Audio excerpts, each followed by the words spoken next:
시청자 여러분 안녕하십니까. 유튜브 채널 JTB 뉴스가 선보이는 여의도 정치. 오늘은 최강욱 전 의원님과 함께 하겠습니다. 자, 의원님 안녕하세요. 네, 안녕하십니까. 최근 법원 공무원 노조가 공직선거법 위반 사건을 조사해가지고 검토 보고서를 냈다고 합니다. 내용이 뭐냐면 조희대 대법원장이 취임한 이후에 접수된 그 공직선거법 위반 사건이 총 75건. 이 가운데 현직 국회의원과 자치단체장, 그러니까 선거로 선출된 국회의원과 자치단체장의 유효와 무효와 관련된 사건이 25건인데 이 재판기간이 99일이었다는 거예요. 네. 그런데 당시 이재명 후보 재판기간은 35일.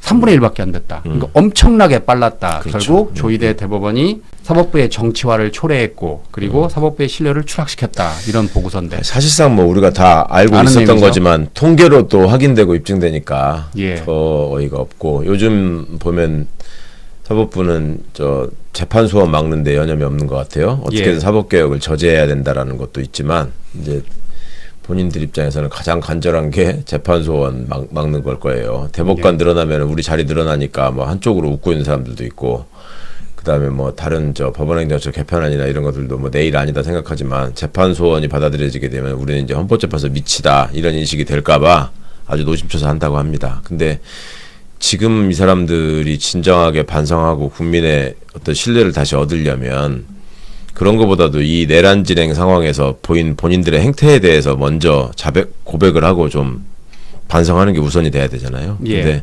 계속 저렇게 어거지만 쓰고 있으니까 그럼 뭐 한번 해보자 뭐 이거 말고는 지금 해석이 안 되는 행동들을 하고 있어요.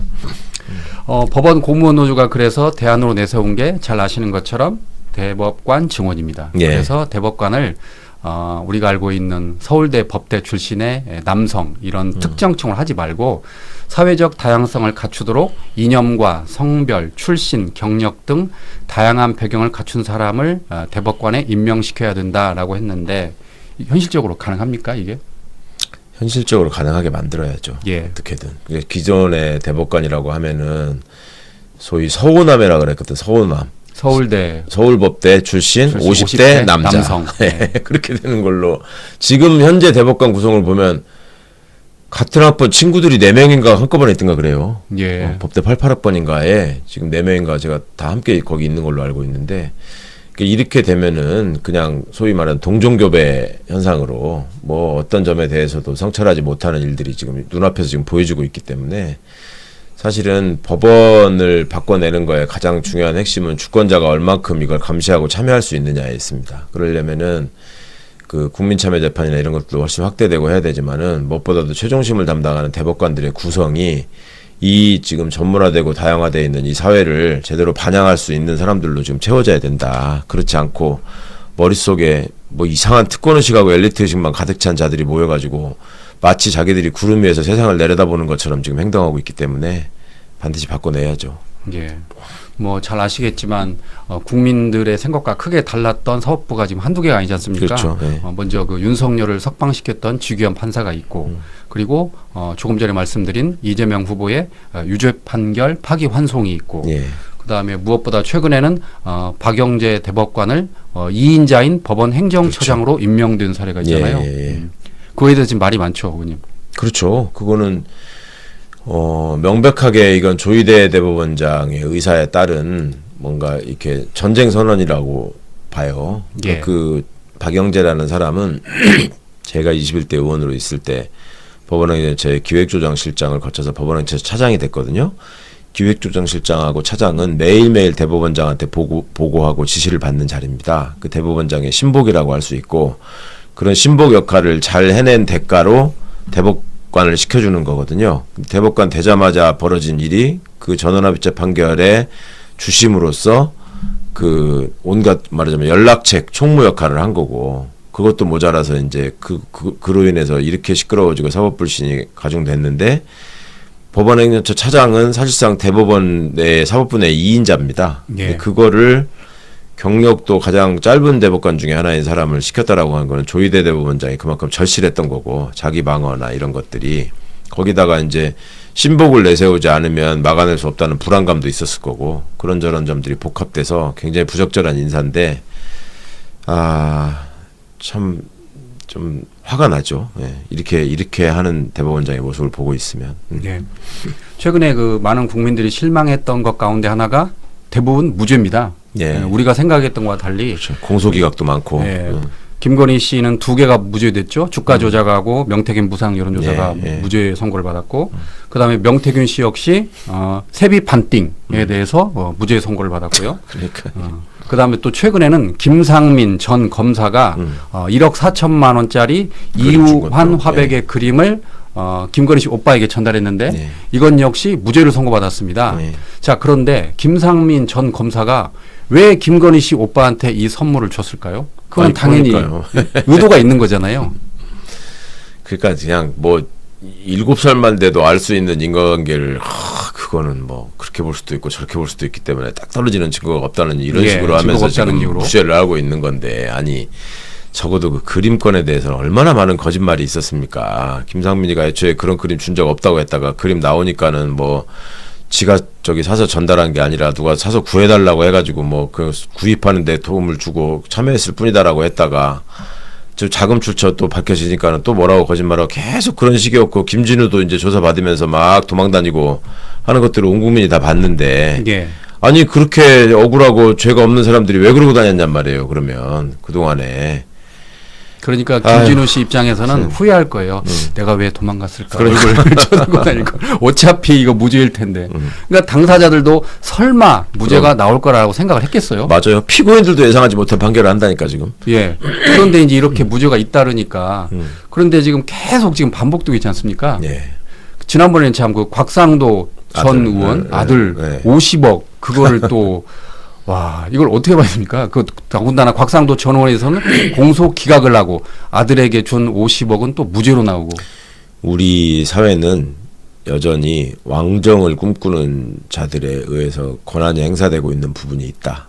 예. 그러니까 다 평등하고 공정한 삶을 지향하는 사회라고 하지만 실제로 자기는 다른 계급에 속한다. 그리고 자기는 본질적으로 다른 사람이다라고 스스로 여기는 사람들이 그 권한을 가지고 자신들의 기득권 또 자신들의 울타리를 지키기 위해서 지금 최선을 다하는 모습, 뭐 이렇게밖에 해석이 안 되는 거죠. 이거를 누군가가 그 두목이 돼가지고, 예를 들면 지금 조희대 대법원장이 많이 지목을 받고 있는데, 예. 대법원장이 뭔가 체계적으로 지시를 하고 김건희가 예전에 자기가 쌓아놓은 어떤 인맥이나 영향력을 활용해가지고 이렇게 되고 있는 거 아니냐, 이런 의심을 하는 분들이 있던데, 뭐 그렇게 의심할 만한 지금 상황들이 막 벌어지고 있는 건 사실이죠. 근데 그게 그렇게 이루어진 거라고 하기보다는 끼리끼리의 어떤 담합, 그러니까 우리가 우리를 지켜야 되는 거 아니냐, 뭐 이런 위기의식이 작동하고 있는 면은 아닌가 싶어서 굉장히 우려스럽습니다.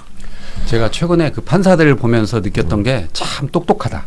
그러니까 무죄를 선고하면서 또 여론을 의식해서든지 또 집행유예는 줘요. 네, 일부러 다른 거에다가. 네.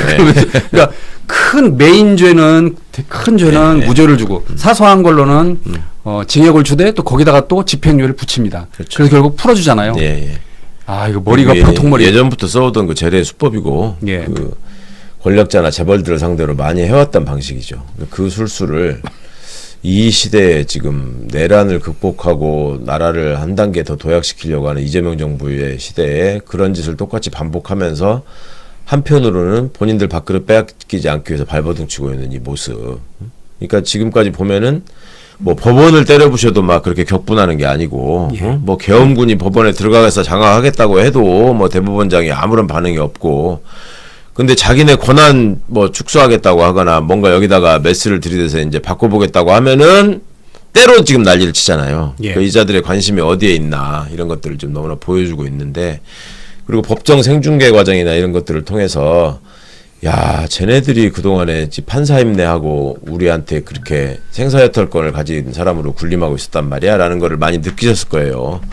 그냥 아주 저기 일부를 제외하고는 저게 도대체 무슨 생각을 가지고 뭘 진행하고 있는 건지, 저 말은 도대체 무슨 말인지 알아들을 수 없게 하기도 하고, 법정의 존엄이나 권위라는 거는 어디 온데간데 없고 뭐 이런 것들 너무 많이 보실 텐데, 요즘 제가 저 주말에 어디 저기 다녀오면서 강연 갔다 오면서 이렇게 운전하고 멍하니 오다가 갑자기 한숨을 쉬면서 쉬어지면서 그 생각이 들더라고. 나는 왜 법대를 다녔을까? 아, 예. 왜 이런 것들이랑 같은 무리로 속해 있어야 되나?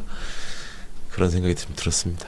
어릴 때 보면 공부 잘하면 대부분 법대 가서 판사 꿈을 꾸잖아요. 그것 때문에 예. 혹시 가신 거 아니에요?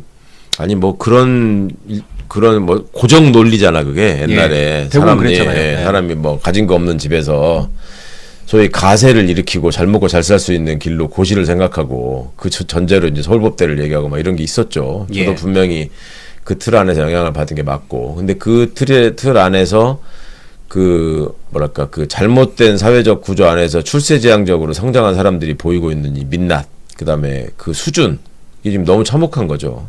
그냥 행정부의 영역에 있었던 한덕수, 최상목, 이상민, 박성재 뭐 이런 사람들만 봐도 지금 막 그 속이 터지는데, 그런 사람들을 단죄한다고 맡겨둔 재판부의 모습들도 별반 그거와 다르지 않다. 이걸 예. 지금 우리가 보고 있는 거잖아요. 예. 그러니 국민들은 어디다 하소연하고 어디서 정의를 찾고 누구를 믿고 의지해야 되나 이런 생각이 드는 거고. 그러니까 최대한 국민의 입장에서 뭔가를 이뤄내려고 하는 대통령이 더 믿음직하면서도 한편으로는 더 어찌 보면 불안한 거지. 우리는 대통령 하나밖에 없구나 그러면. 응? 그러다 보니까 또 이상 증세가 발현되는 경우도 많아요. 모든 거는 다 전지전능하신 이재명 대통령이 하시는 일이고, 이재명 대통령은 모든 게 다 옳고, 이재명 외에 딴 사람들은 나는 다 싫어. 이런 증세가 있는 사람까지 생겼거든요, 이제. 그러니까 이게 여러 가지로 사회의 각 기능이 또 전문가 집단이 제대로 역할을 하지 못하면 이게 좀 여러 가지로 우려스러운 상황이 생긴다. 이걸 지금 보고 있는 것 같아서 답답합니다. 어쨌든 많은 분들은 내란 이전에 검사에 대해서 예. 뭐 조작도 하고 위압적이다라고 싫어했을 텐데, 이 내란 재판을 통해서 판사의 또 다른 면을 알게 그렇죠. 됐습니다. 판사라고 해서 특별히 다른 게 아니구나. 이게 어떻게 이런 게 무죄가 될까라고 정말 많은 분들이 의아해하면서 아까 말씀하신 것처럼 검사와 판사는 역시 다르지 않다. 이게 근데 어제 오늘 얘기가 아니고 사실은 그 한홍구 교수님이 쓰신 사법부라는 책이 있거든요. 예. 거기 보면은 예전 독재 정권에서부터 사법부가 어떻게 그 부역해 왔는가를 그대로 다 그 역사 자료를 통해서 입증하고 있는 책이에요. 예. 거기다가 한탄처럼 쓰신 말씀이, 과거 그 독재가 맹위를 떨칠 때, 그 잔인한 인권 탄압을 자행할 때 적어도 그 무시무시한 군사 독재 정권도 마지막까지 잡아다가 가두고 고문하지 못한 집단이 있었으니 그게 유일하게 판사들이다. 근데 얘네들은 그런 신분 보장과 그런 혜택을 받고 있음에도 불구하고 일체 국민의 편에 서지 않았다. 예. 이제 그게 뿌리 깊은 역사예요. 그리고 더 거슬러 올라가 보면 사법부가 구성한, 처음에 구성된 그 태동 단계에서 우리가 독립을 위해서, 대한민국의 발전을 위해서 싸웠던 사람들이 다 판사가 됐을까요? 그런 사람들로 판사를 구성했을까요? 그거 아니거든.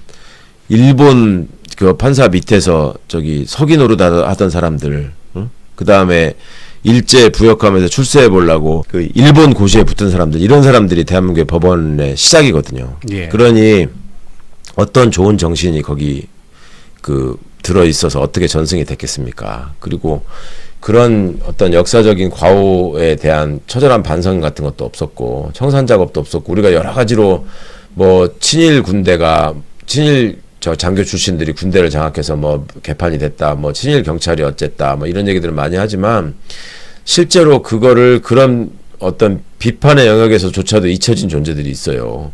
외교부, 법원. 한번 생각해 보세요. 그 해방 직후에 어떤 사람들이 외교관을 할 수 있고, 어떤 사람들이 판사를 할 수 있고, 어떤 사람들이 검사를 할 수 있었겠는지. 예. 다 일본 놈들한테 배우고 일본 놈들 밑에 있던 사람들이 한 거야.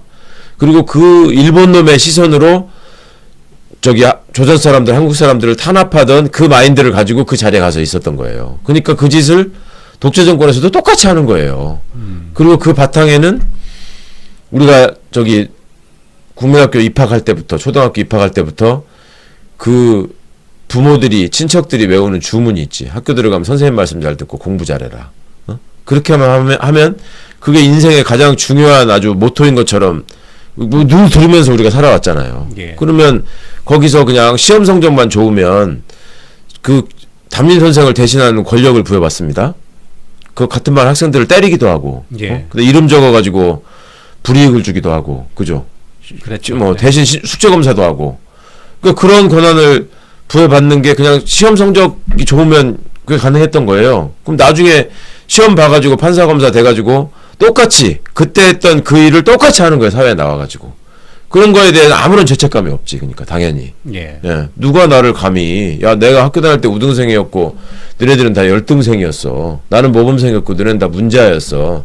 이런 생각이 기조에 있기 때문에 이게 근본적으로 달라지지 않는 겁니다. 예.